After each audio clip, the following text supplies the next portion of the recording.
On my daughter's birthday eve, my dad texted, "We had to redirect your bonus. Your brother needed it for his down payment." Then added, "He has real responsibilities now." I didn't make a scene. I just did what they didn't expect. At midnight, the mortgage application failed, and I didn't answer a single they call. Next morning, my parents yelled. The text came in just after 8 p.m. while I was hanging streamers in the living room. My daughter's 10th birthday was the next day, and she'd been asking about it nonstop for a week. She's a little slower than some other kids, and while that's meant some extra attention and tutoring, it also makes every milestone 10 times more emotional. This birthday was huge for her. We had everything planned. A backyard party, her favorite food, even her English teacher, and the school principal were coming because they genuinely care about her. Then my phone buzzed. "We had to redirect your bonus. Your brother needs it for his down payment." I stared at it. Then another message came. "He has real responsibilities now." That was it. No apology, no explanation. Just a cold, entitled statement like it was already a done deal. I sat down for a second trying to process it. They had access to that account. We'd set it up when I was still working under Dad's company umbrella years ago, and I never thought to switch it over. Big mistake. Huge. I didn't respond. I didn't even tell my wife at that moment. I just sat there quietly simmering. They knew what tomorrow meant. They knew it was my daughter's birthday. And still, they took from her because that's what it really was, stealing from a child. Around 11:30 p.m., when the house was quiet and the decorations were up, I sat down at my computer and logged into a few systems. I still had access. Years of doing paperwork and helping with their documents had its benefits. The mortgage application canceled. I didn't even need a reason.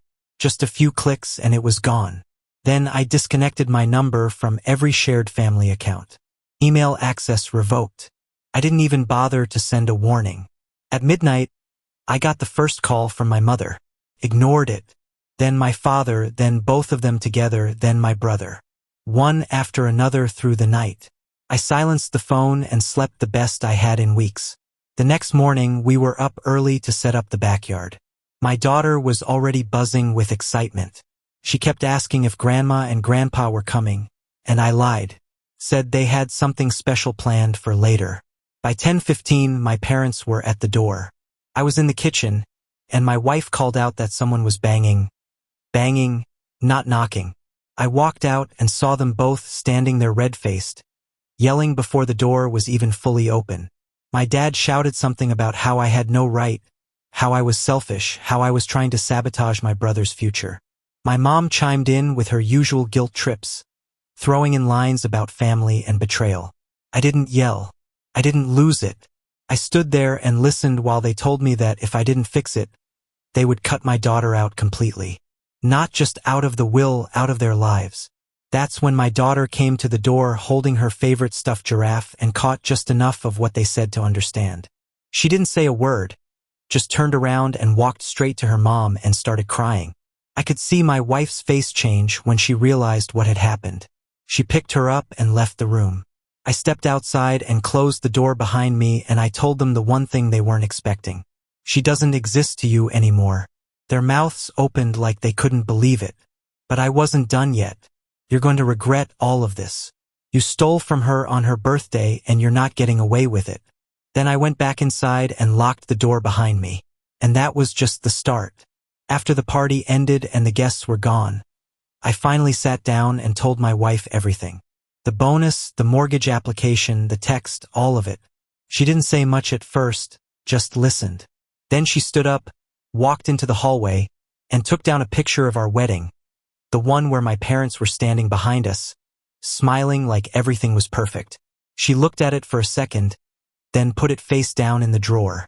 The next day, I met with a lawyer.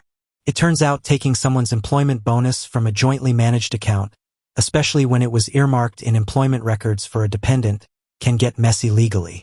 At the fact that they'd used it to support another family member's real estate deal without any formal agreement or disclosure, and it crossed into actual criminal territory. There were layers to it. Fraud, misappropriation of funds, emotional damages, Even a weak case of elder financial manipulation that they had once used against me when I'd helped them restructure their will. I didn't want revenge. I wanted a line drawn in the sand so deep no one could pretend we were still a family. The trial didn't come quickly. It took months to prepare. During that time, the silence from my parents was deafening. No apologies, no explanations, nothing. My brother tried a couple of times to reach out, mostly trying to manipulate the narrative, saying how stressed our parents were, how I had overreacted, how I should just let it go because family is family. I didn't reply. When the court date arrived, I didn't know what to expect. My lawyer went in confident, though. He had emails, screenshots, financial records, and more. But what really flipped the room was a statement from my daughter's therapist. She described in detail how the incident had affected her, how she'd stopped asking about her grandparents, how she'd been having nightmares, how she kept asking why they didn't love her like they used to. When the judge asked my parents if they had anything to say, my mother cried. My dad did what he always did. Blamed me, blamed my job, my ambition. Said I'd poison my daughter against them. The judge didn't buy it. Not for a second. In the end, they were ordered to pay restitution, not just to return the bonus, but with a penalty. The court froze a portion of their assets until it was repaid. And they were forced to sign a no-contact order regarding my daughter unless she explicitly chose otherwise when she turned 18.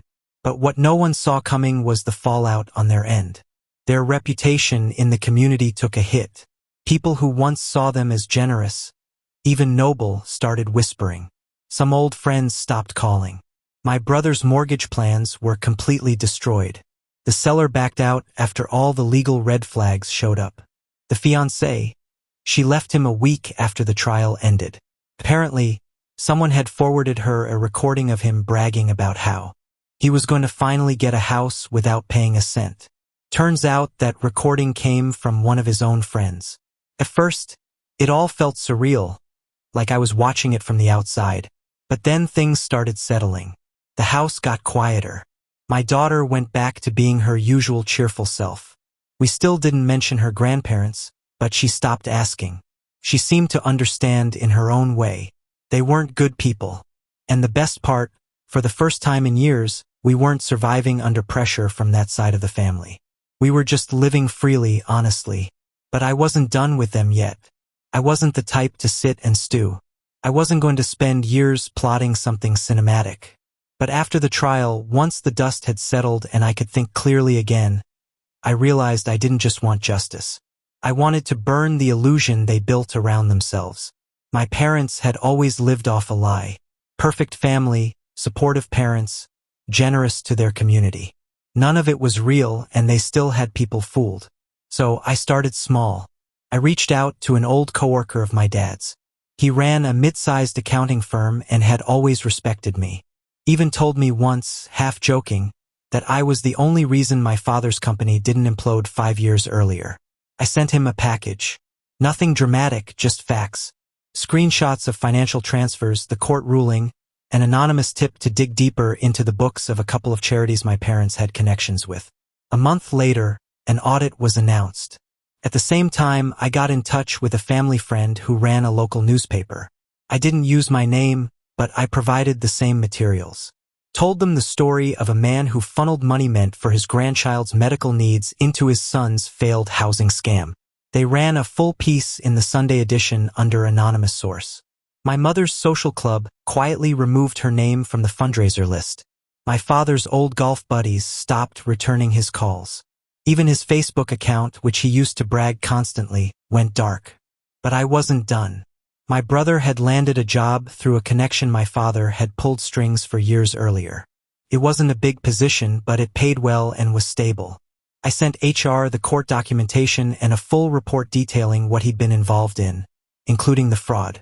I didn't expect them to fire him outright, but I knew how corporate cleanup works. Within weeks, he was let go during restructuring. He called me once after that. Left a voicemail. "You ruined my life. Hope you're happy." I deleted it without listening to the rest. Then there was the fiancée. After she left him, I sent her a polite message. Just one line. "You deserve to know he's still using your credit card." She responded with 3 words. "I know. Thanks." 2 days later, My brother's car was repossessed. Meanwhile, we lived quietly, happily. My daughter started horseback lessons, something she'd wanted for 2 years. My wife picked up painting again. We started going on hikes every weekend. Just the 3 of us. My parents had stopped trying to contact us, probably realizing they were radioactive. Their accounts were frozen, their friends gone, and their golden child unemployed and alone. But the most satisfying part was how silent everything became. They built their whole lives on control, secrets, and image. And I didn't scream. I didn't make threats. I just handed out the truth and let the world do the rest. And I slept well every single night. It started with an email. Subject line, just wanted to talk. My mother, a few short sentences dressed up to sound harmless. She said they missed us. Missed her. Our daughter claimed they didn't understand how things got so out of control. Like someone else had orchestrated it and they were innocent bystanders. She ended it with a suggestion to meet for coffee as if we were old friends who'd lost touch. Not people who had gone to court because they siphoned money out of their grandchild's future. I didn't answer. A week later came the letter handwritten, which was rare for my dad. I read the whole thing once. He talked about regret, but only in abstract terms. Never named what they did. He blamed my brother more than himself, said he. Trusted too much and that I'd overreacted because of the emotional timing. Like my daughter's birthday was just an unfortunate calendar coincidence. He mentioned how retirement wasn't going the way they'd hoped, how some of their investments had dried up. That part made me pause. I knew what he meant. The legal penalties had drained their accounts more than they let on. They weren't broke yet, but they weren't far off. Still, not a single word about what they did to her. Not one. I shredded the letter. Then came the voicemails. One from a new number. A soft voice I hadn't heard in months. It was my father. We're not asking for anything. Just a conversation. Your mother's health has taken a turn. She talks about your daughter every day. I think it would do her good to see her, even just for a minute. That was his version of begging. Subtle, slippery, always wrapping need guilt. I blocked the number. What I wasn't prepared for was the effect this had on my daughter. She found out, of course, kids always do. She overheard me telling my wife about the letter. That night after dinner, she asked me something I'll never forget. Why do they only remember me now that they're lonely? She didn't cry, didn't pout. She just looked tired, like a piece of her childhood had chipped off. And I had no good answer. Just hugged her. Told her she didn't owe anyone anything. Especially not people who only show up when they want something. We didn't speak of it again. But my parents didn't stop. Another email, another voicemail. A flower delivery on our porch. White orchids with a card that just said, "Thinking of you, sweetheart." No signature. Like a horror movie pretending to be a Hallmark film. My wife threw them out without saying a word. Then came the friends. One stopped by my office pretending to drop off something for a client. He was a golfing buddy of my father's. After a few minutes of small talk, he leaned in and asked if I'd considered how hard this had been on them. Told me he was worried my father wouldn't make it through the winter if things didn't improve. I almost laughed. Instead, I told him to take that message back where it came from and not to contact me again. They had scorched every bridge and now they were trying to crawl back across the ashes. I kept my promise. I said they didn't exist to us anymore. And I meant it. No more warnings. No more explanations. Let them live in the silence they created. But that silence, it wasn't just cold. It was loud. It echoed through their lives louder with each month. The phone calls from old friends stopped. Their names quietly vanished from donor lists and board invitations. My brother couldn't even get a lease approved anymore. Their world shrank. And for us, our world got brighter, calmer, stronger. But the story wasn't over. Not yet. Miami wasn't about revenge or running away. It was about freedom. After everything we'd gone through, we needed something that felt like a reset. I booked the trip as a surprise for my wife and daughter.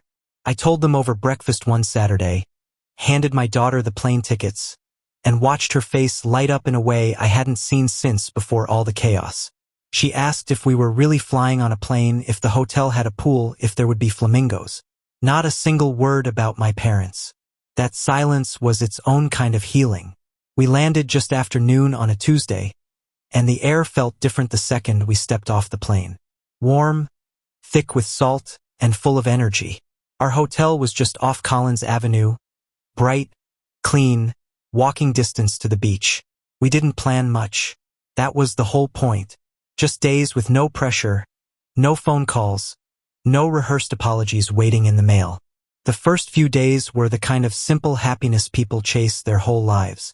We walked barefoot down South Beach, bought overpriced ice cream, watched my daughter scream laugh when the waves splashed her dress. My wife posted a photo that evening, me and our daughter holding hands looking out at the ocean. The caption was just one word, peace. And that's what must have triggered them. 2 mornings later, I saw the first message. No name, just a block number saying, "Please, we're here, too. Just want to see you." I stared at it for a long time. I hadn't heard from them in weeks. I assumed they'd finally accepted it, that the silence had won. I was wrong. They'd flown to Miami. That same afternoon, there was a knock at our hotel room door. It was soft, hesitant. I looked through the people, and there they were. My father in a pale blue shirt soaked in sweat. My mother holding something in her arms. I didn't open the door. I didn't speak.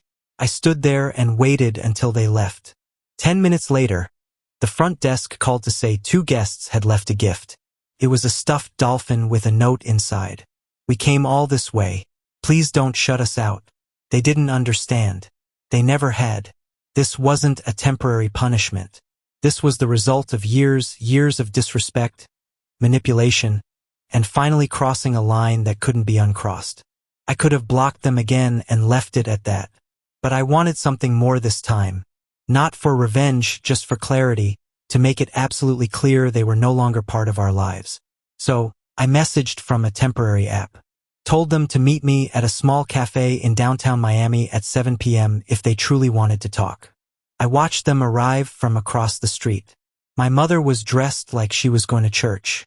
My father looked tired, smaller than I remembered. They sat at the table by the window and ordered coffee. She kept checking her phone. He kept staring at the entrance. I let them wait for 40 minutes.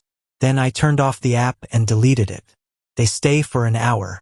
Then they left together quietly. That night we sat by the pool, my daughter wearing the little flamingo robe she begged for in the hotel gift shop. She asked if we could come back next year. I told her, yes, absolutely, and she said something I didn't expect. I don't miss them anymore. Not sad, not angry, just calm. Like something in her finally clicked. Like she realized they weren't safe and never had been. They didn't call again. They didn't write. They'd spent so long trying to make me the villain that they never prepared for what happens when the villain walks away and leaves you to your own mess. Miami wasn't the end of the story. It was the start of something new. We came home from Miami lighter. The kind of light that only comes when you finally stopped carrying something you were never meant to hold. My daughter unpacked her souvenirs, seashells, a postcard she never sent, the stuffed flamingo she named Daisy, and didn't ask once about my parents. Not even when she saw the framed photo we used to keep in the hallway, the one I quietly replaced with a picture of our trip. Life became normal, and in our house, normal was finally good. Meanwhile, their world unraveled slowly, silently. Word got around about what happened in court. People who used to call them pillars of the community stopped picking up the phone.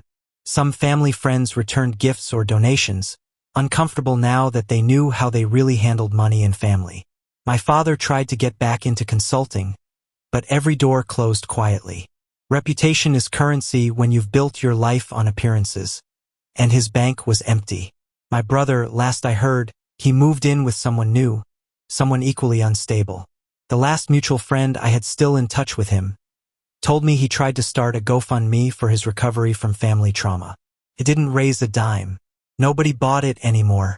He'd spent years playing the responsible one while leeching off anyone who let him. Now no one would. As for my parents, they sold their house quietly. No announcement. The story was downsizing, but everyone knew. They moved into a condo outside the city and not a nice one. I found out later they even sold off part of their retirement portfolio early, trying to pay off the court fines and keep up appearances. But the money was gone. So were the people. And my daughter never asked to see them again.